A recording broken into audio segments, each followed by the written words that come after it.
Ladies and gentlemen, welcome back to the Shirtless Plantain Show. This is a very special edition. I have my co-host L with me with 41 Mag. How you doing, L? What's good, man? Doing well. How you feeling? Great, man. It's good to be in Atlanta. Sure. Haven't been here in years, so it's good to be here. I do have some really, really special guests with me. I would love for y'all to introduce yourselves to everybody and tell us who you are. Oh, I'm Gillian Williams from the Metro Atlanta area. Huge football fan since before I can even remember. Big Arsenal fan, obviously. Big Jamaica fan, as you see with my jersey. And I just love what the city is doing to embrace football culture, and I'm excited to see and continue to grow. Bame Joyner, co-founder of a civic-minded creative consultancy called Atlanta Influences Everything. Grew up not too far from here. We're off a street called Lowry, but back in the day, the street was called Ashby. And I had to throw that in there because old Atlanta, we come from like Friday night lights and football, not football. Yeah. And this is a game that I've had to learn. I knew about Pele. That's the most I knew. And this is a game that I didn't grow up playing. I grew up with the football helmet and the CTE type shit. So, so this, I've come to learn of the world's game. And my son is playing, and I understand now. I'm looking for a higher level of understanding with Copa and World Cup, but I do understand from a base Atlanta United level of this game, and it's something that I've come to really appreciate. Going to the aspect of marching to the game. I know it's not like other people, but we're trying to develop our culture here around. So we have a culture here. But how our culture meets soccer is something that is still coming together. For sure. That's a very interesting point that I'm glad you started that way, because for me, my soccer experience is a lot different than most people, right? Born and raised in London, Nigerian home, and then moved to Baltimore when I was 11. So I played in the USU system as a kid. It's this is something I've done my whole entire life. So you mentioned you grew up in old Atlanta. For you, as somebody who grew up in the city, how do you see the sport change the city? Because I know now U.S. Soccer has moved their headquarters outside Atlanta. How do you think that's changing for you, as somebody who's just kind of grew up in the city a different way? I think Atlanta's at the end of the day, without overcomplicating it, if sports is wins and losses, Atlanta we just looking for a championship, man. and the trophy that Atlanta United brought to Atlanta wasn't just the actual trophy. But it's interesting that I feel like the native kind of Atlanta public schools, outcast generation, Atlantan, they weren't really watching. They might have watched the last game, but you still have a bunch of natives that haven't been to a game. But the word championship trophy makes hair stand up, ears, peak, everybody a little bit more oh, okay. And then when the trophy ended up at Magic City, I think that was a cultural moment. But I have to also go back before the trophy. I got to say, rest in peace to Archie Eversole. Yep. So the unique part of where Atlanta United, much different than the hockey team that Atlanta used to have back in the day, the Thrashers. They just kind of started playing. They didn't really connect. When they came, that's when Crunk and Lil Jon, so they tried to do some stuff with Lil Jon late, but Atlanta United, they understood, they heard the hockey stories. They know they in the backyard of the Georgia Bulldogs, Go Dogs. They know about all of this. Yeah. So, and the hip hop. So were you banging the golden railroad spike, which that being a railroad spike in Atlanta, being a railroad town, they were leaning in just from having that. But if you look at the inventory of who has banged in the spike the most, it'd be Black Atlantans in some form that have done it. And more so, Archie Eversole with the We Ready. That's an old song, way before Atlanta United was even thought about coming here. He had a shit record deal. And he wasn't seeing any money really from residuals. It was all getting swallowed up. Atlanta United wanted to use the song. He got linked up with them. He 6'3" maybe. So from the South Side. So he grew up hooping, not soccer, didn't know. But I remember him telling me it was the soccer people, not the Falcons and the Hawks. No disrespect. But it was them soccer folks who just got to town that worked out a deal. They wanted to use the song and they wanted to create merchandise that said "We Ready." And they cut me in on all of this. And he was so blown away that the new soccer team did that, and that the teams that we're grandfathered in with, you know, the Hawks, the Falcons, the Braves, they play it, but they act like they didn't even know them. Yeah. And so I have to say that the way they came in, humble, hands out, how can we be of service? How can we help? Couple years later, championship.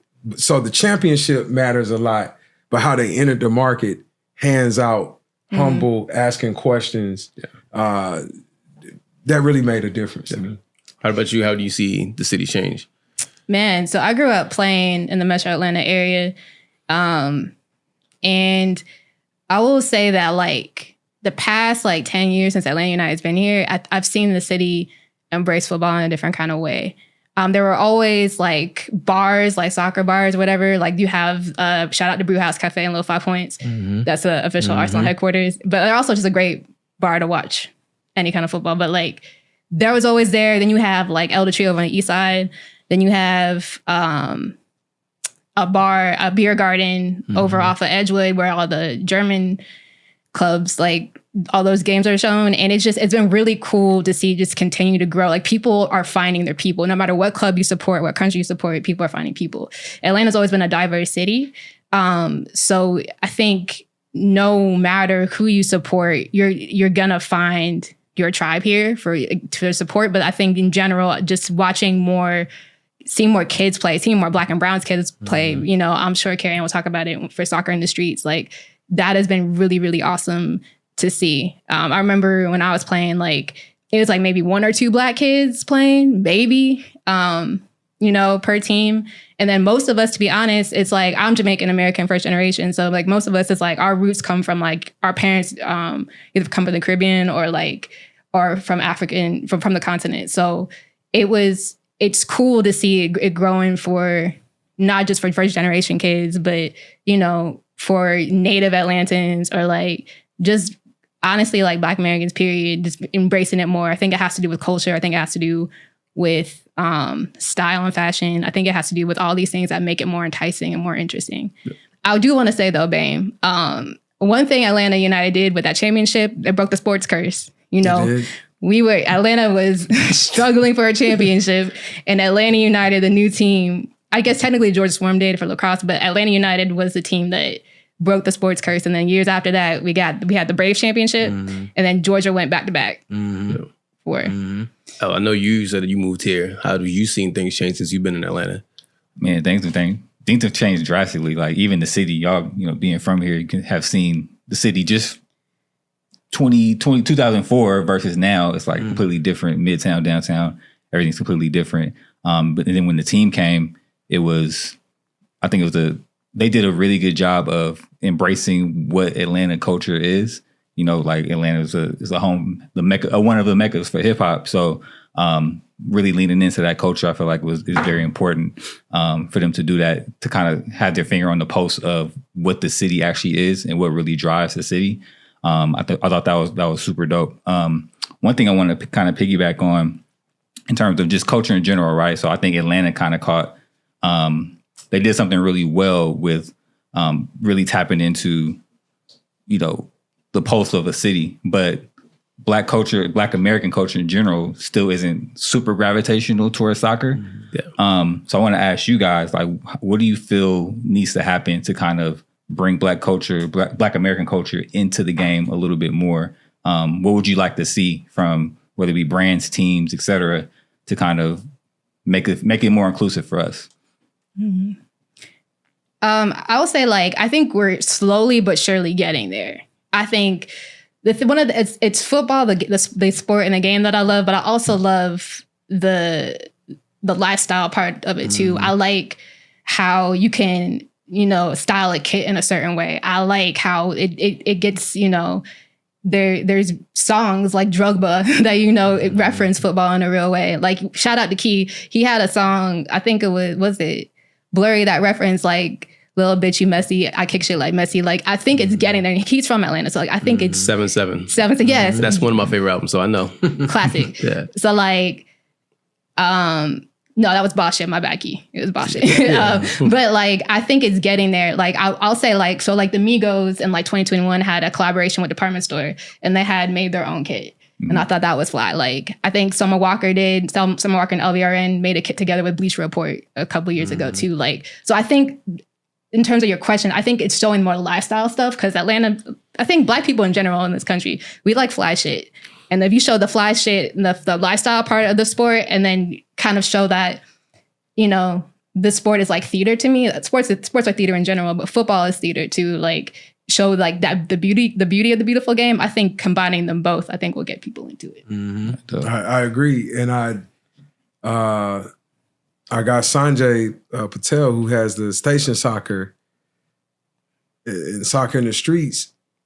One thing we were talking about was, this saying that they say, well, Black people are kept out of sport, and then they get in, like Tiger Woods in golf or the Venus and Serena, like we end up taking over. And so Atlanta United, one of the reasons why they like station soccer and soccer in the streets is it provides this pathway to, it's like, let's shoot straight. So you have Mbappe, the Ronaldo, these people's names are tied to like their, where they come from, their heritage. And Atlanta, the African-American name is what we call football names, NFL names. So you listen to a football game on Saturday or Sunday. DeJuan Jenkins on the tackle. That don't sound like Mbappe or Ronaldo. Saquon Barkley. These names, do they mean something? I mean, you ask the parent, the last name more than likely is not ours.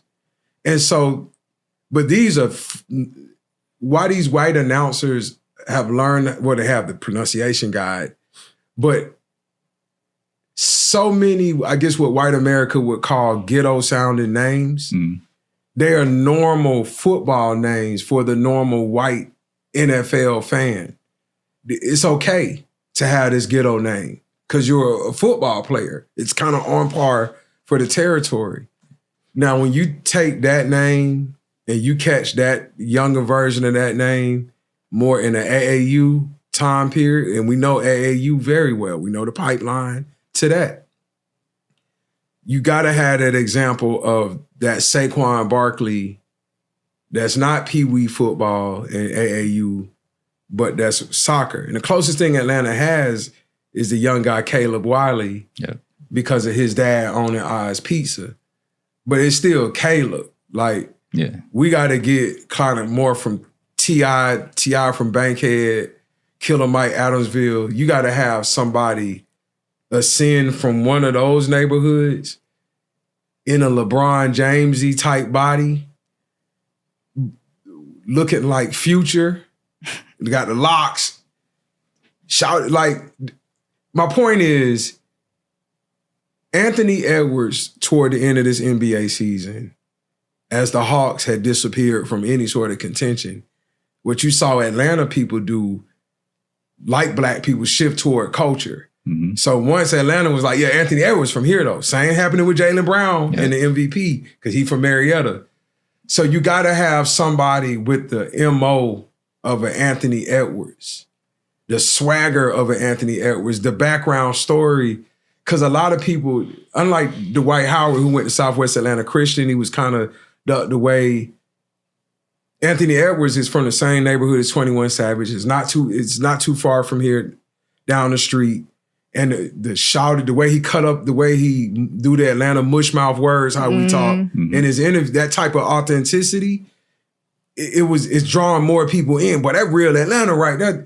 But you have somebody that's able to do that, coming out of soccer in the streets or somewhere, and able to go pro. When they do their celebrations, they might slide on the grass, but then they get up and do a little bounce. So, you know what I'm saying? Do a little Atlanta jig, kind of the way Marshawn Lynch was with Oakland. Yeah. That's the shift. I think that's not only the shift in Atlanta, but that's the cultural shift. It's like Mbappe, all of that is cool, but it's somebody kind of with that little baby ilk that's dominating the game, and watch the domino effect after that. Everybody and their mama gonna be trying to get their kids in. You got to get that one or two.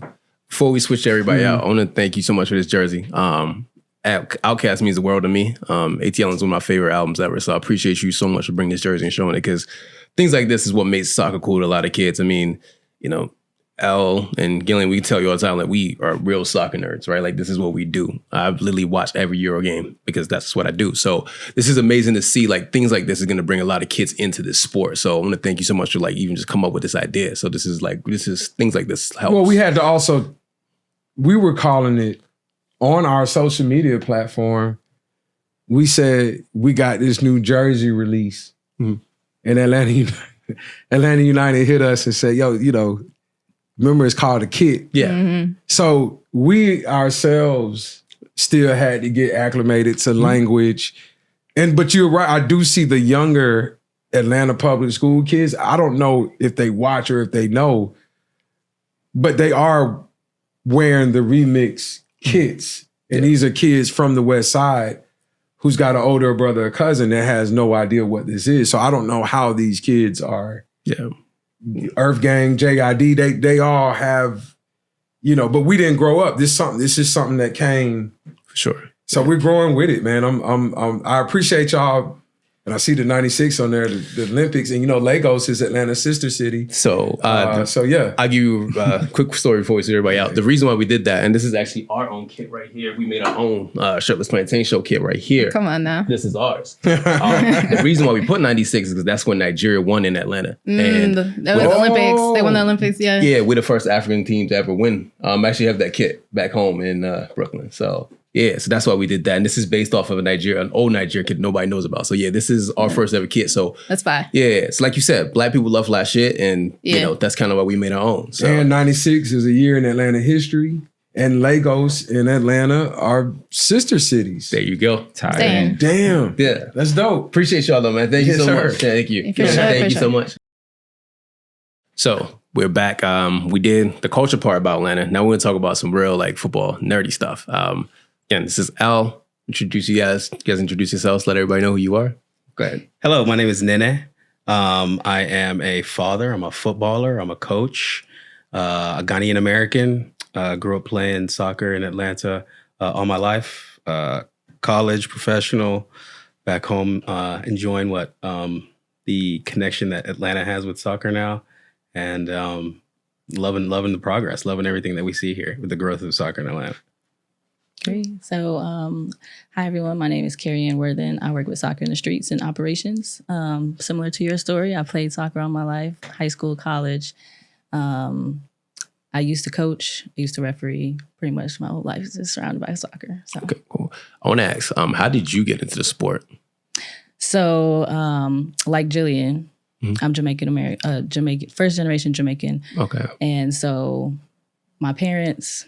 My whole family basically played, and there's 6 of us. So all of us at one point played club soccer until we decided, like, okay, it's a little too much. Oh, wow. You know, it was expensive, but full circle back at soccer in the streets where it's free. So. Okay, that's amazing. Kids need that. Yeah, and Al, you know that much the story, right? Like of how like it's expensive to play. 100%. I played in the team that won national, so trust me, like I understand that.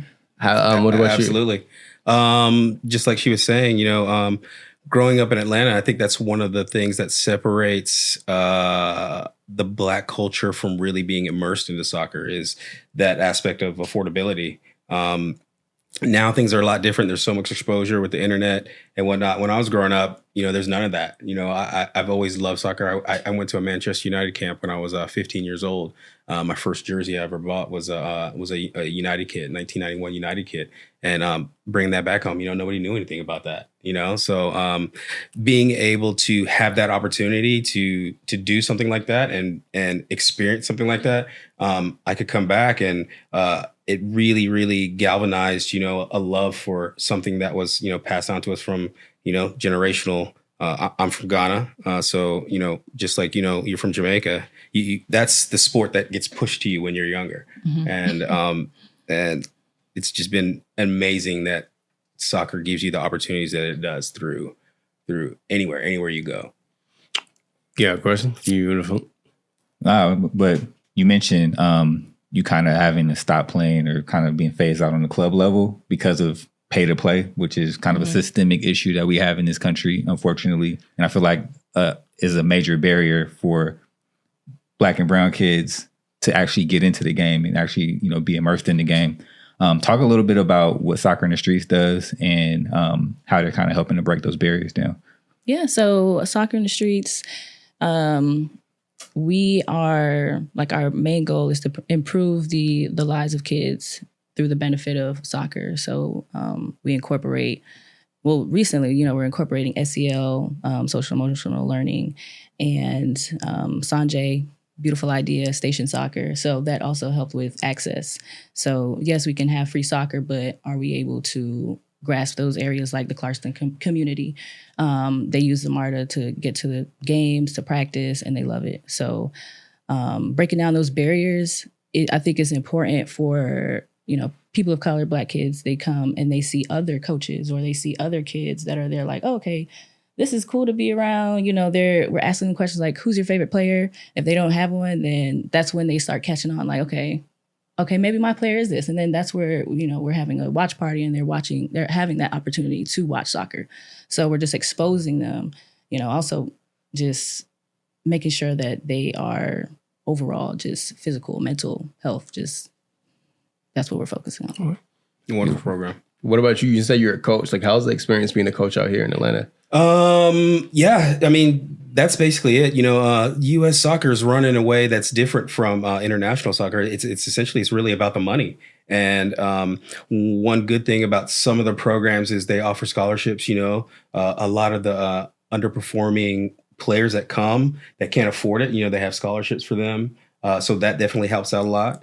But for the most part, unless you're in the suburbs or, a place that's, high level of soccer activity, the exposure isn't what it can be for culture people who really want to get into the sport.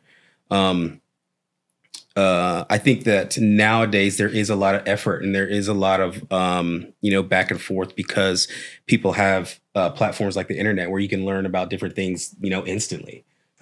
Growing up, for me, it was different. If I wanted to know something about soccer, I got a video sent to me from someone in England, one of my family members. And but now you can tap into anything almost any minute. And that's really what's helped change the atmosphere and the growth of soccer, especially in Atlanta.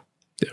One thing I want to ask, like, this is like especially with yours going on. I think one of the things that we see, like I've seen at least, it's not like, and you guys are coached as well. I think there's a lot of not representation in not only the media, but in the coaching aspect. Like, what do you think changes that? Because I'm thinking now, right? Like, Vincent Kompany got the job at Bayern Munich, right? Mm-hmm. Last time we seen a Black coach like a major club was Seedorf at Milan, which was 2015. And before that was probably Frank Rijkaard, right? And then before that was probably, I don't even know, maybe Ruud Gullit at Chelsea. And I'm just thinking to myself, like, what do you think changes that? Like, especially so the coaching aspect of it, right? There's not enough coaches. When we look at the media, we look on air, right? There's not enough of us. And there's a lot of people who aren't. For example, if one of us wanted to break through on air, like, unless you're an ex-pro, it's very hard, right? Mm-hmm. So what do you think that is? You think it's like a cultural barrier, or like, what do you think is that kind of like missing link for us to kind of break through? Because I feel like there's a lot of different Black outlets now, right? We got 41, we got us, and then we got shout out to my boys at 5-a-side. We got different people, Black Arrow. There's a lot of different people out here doing things. I think that we as a collective, I think like now it's like time for us to kind of collaborate in a sense. But what do you think kind of changes things like that for Black representation in media and like coaching? I think community. So I'm wearing this shirt because we just had our girls' camp last week. And so in addition to the girls' camp, we had different women come in. We had a Black woman in cybersecurity. We had a Black woman in cardiology. So exposing our kids to what the different possibilities within that community. It's mentors that could also be like, hey, you could really be good at media. Like just the other day, I just asked my coworker, I was like, have you ever thought about being an announcer? Because your voice, like just being able to surround yourself with those kind of people who can introduce you to that next level. So just as far as the kids. Honestly, I think it's just going to take time. We live in a world now where players are still getting racially abused, if we really point our finger, put our finger down on something, even in the major countries that play football, they they don't even have a lot of Black exposure in their coaches as well. So it's not something that's probably around the corner. It's just something that we need to continue to grow with time. Even in American football, just as of recently, past 20 years or so, black quarterbacks are something that's people take into consideration. And before that, they weren't anything.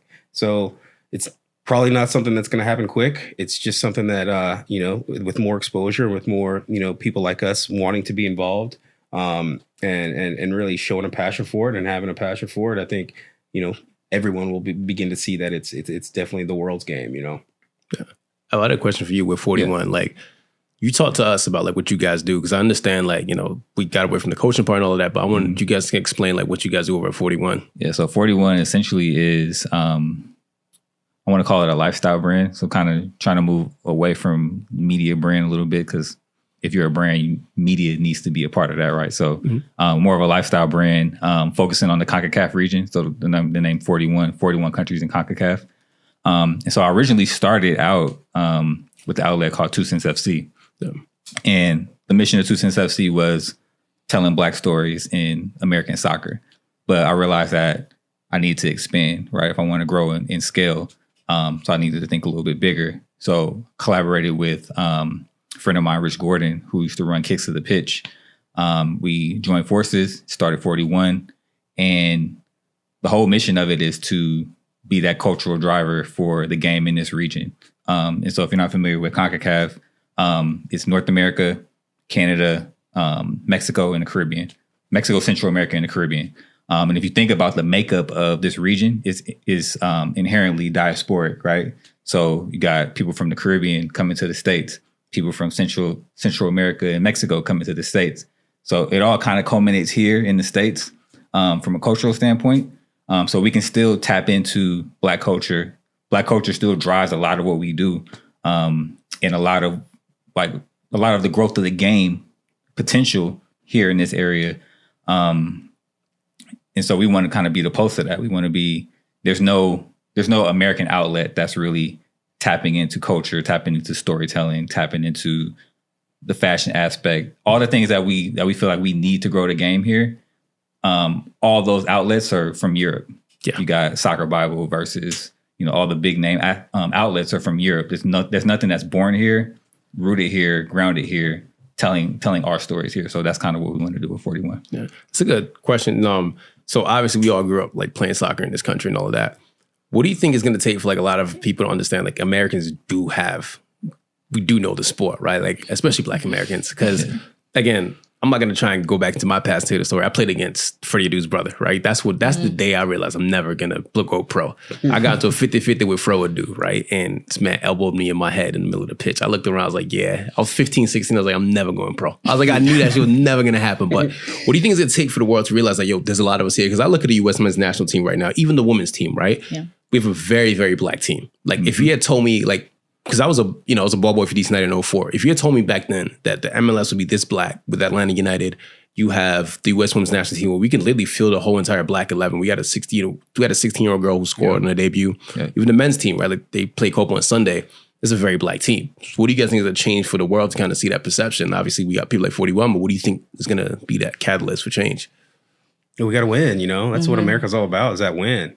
Once the women have done a wonderfully amazing job of showing the caliber of soccer that we have, winning championships and being consistent.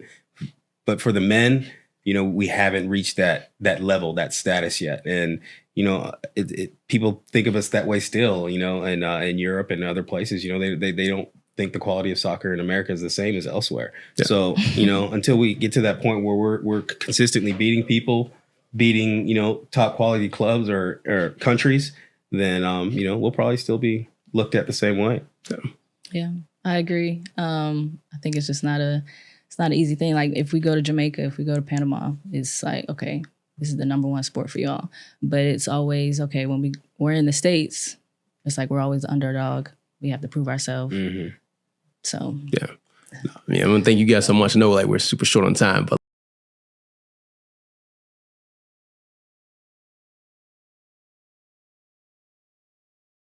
we have our final guest, Greg. How you doing today, man? What's happening, man? Thank you so much for making time. Coming, man. I know. We've known each other for a minute. Yeah, man. It's good finally meet you, man. Yeah, good finally meet you. I want you to tell everybody, like in your own words, what's Greg and like how your relationship with soccer is. Yeah, of course I do the Florida Soccer Pod. I can't talk for nothing right now. Florida Coaches Soccer Podcast.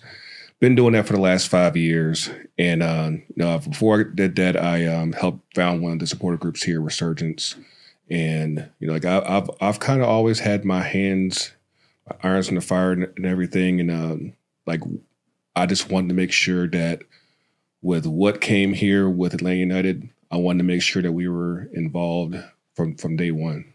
Yeah. So I asked Bane this question, and I asked Gillian as well.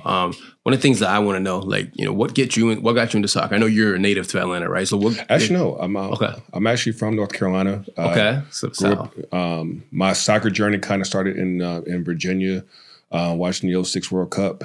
And I take that back. Like I've always followed MLS from day one, okay. But my current journey started in 06, and just kind of the nerd in me, I grew up playing baseball. And the thing I always found funny was that you throw a baseball with your fingers, you know how to make it curve. The nerd in me was like, how do you do that with your foot? And then I kind of just went down the rabbit hole, and, podcasts later, supporter groups later, here I am. Okay. You got any questions, though? Nah, I know Greg, man. Tell us a little bit about For the Culture, what you guys do as a platform, as a brand.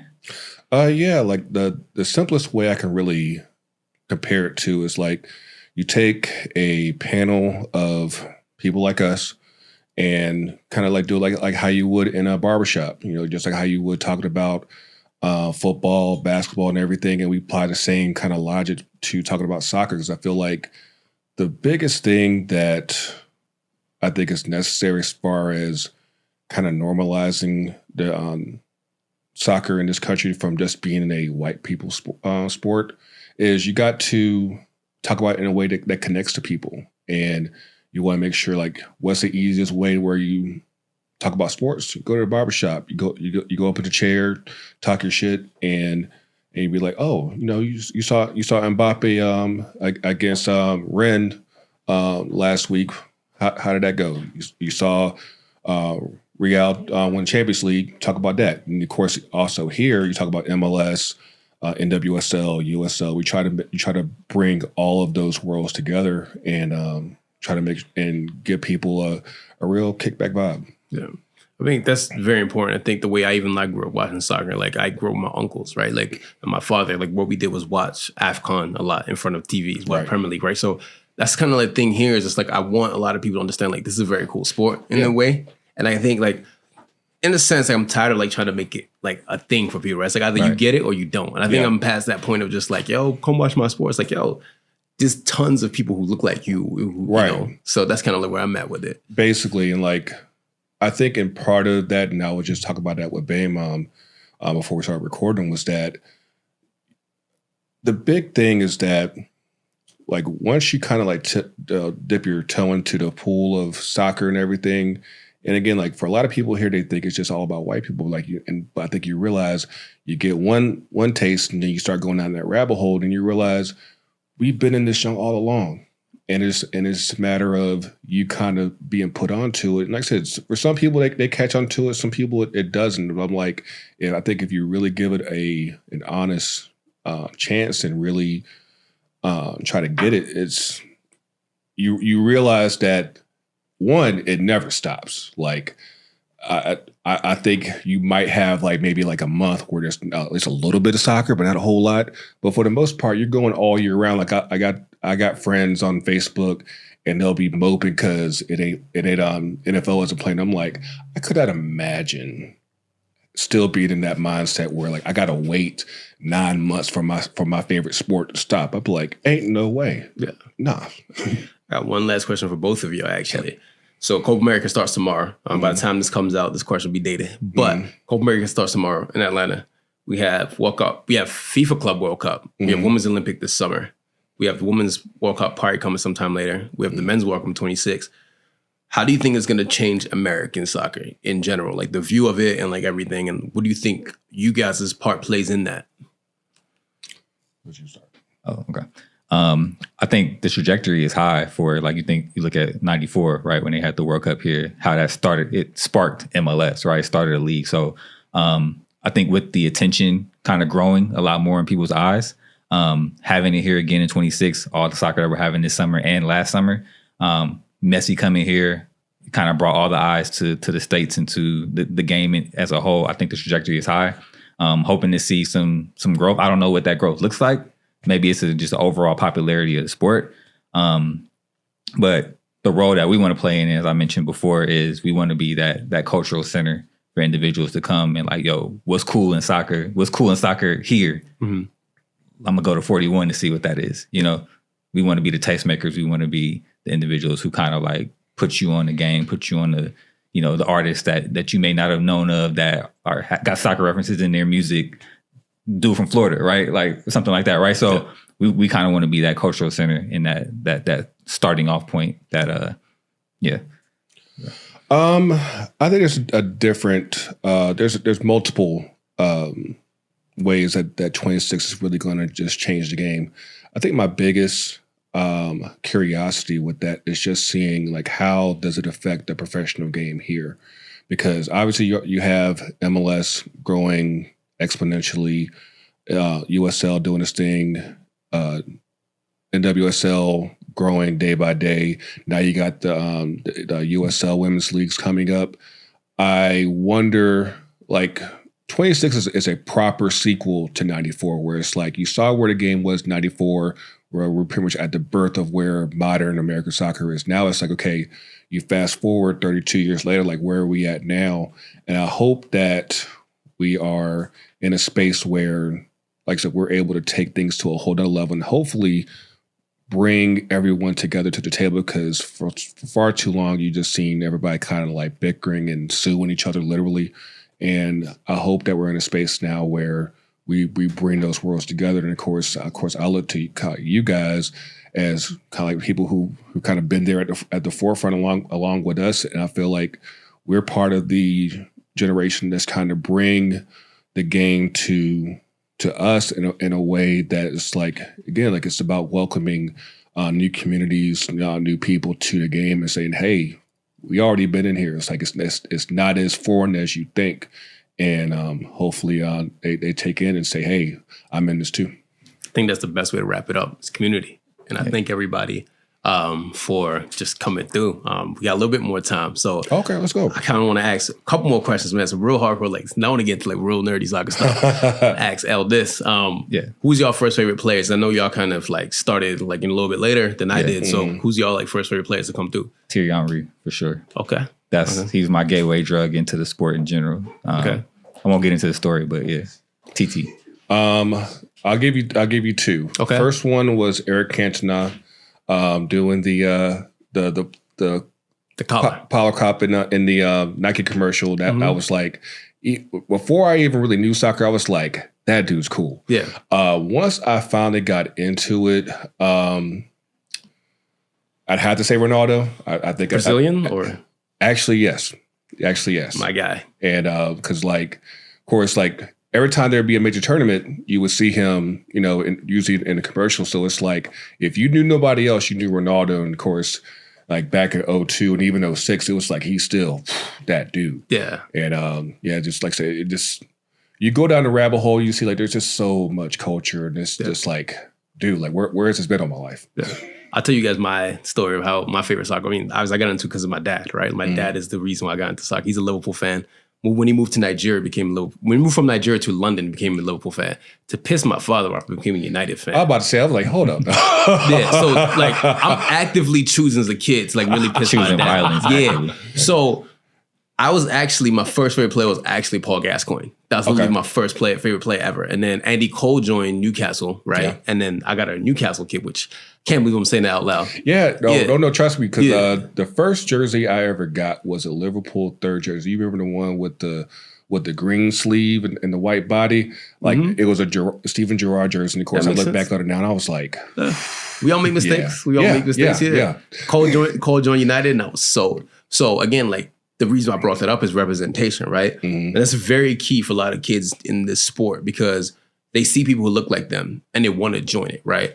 And I think the thing with soccer now, especially in America, I think the internet is a great equalizer, right? Because we're now in spaces that we normally, like years ago, we were gate kept out of, right? You see a lot of different content creators, like Elisha's out here doing crazy things. My boy Raheem's doing crazy things. You know Raheem. So Raheem's doing crazy things. And even on the women's side, Jessica Black, you know, you work with Jessica, love Jessica, great content. So we have on both sides, men and women doing amazing things. You know, the NWSL, you see it now, like, you know, Sophia Smith, we have Trinity Rodman, even, I forget her name from San Diego Waves, it's going to piss me off. Oh, Jaden Shaw. Yeah, Jaden Shaw. Yeah, so like we have a lot of these talented women and men on both sides that are American. I think that's helpful for the younger kids because you're starting to see, like, even we look at the NWNBA, I remember a video of this young girl who touched Angel Reese. Yeah. And that made me, it's like, oh, that's so sweet. It's like, you see as little kids, you're starting to see more of yourself in these athletes, and that just drives everything. And it's like, it's not just about being a professional player anymore, right? You can go in media, you can be like the next Malika Andrews, you can do all these different things, right? So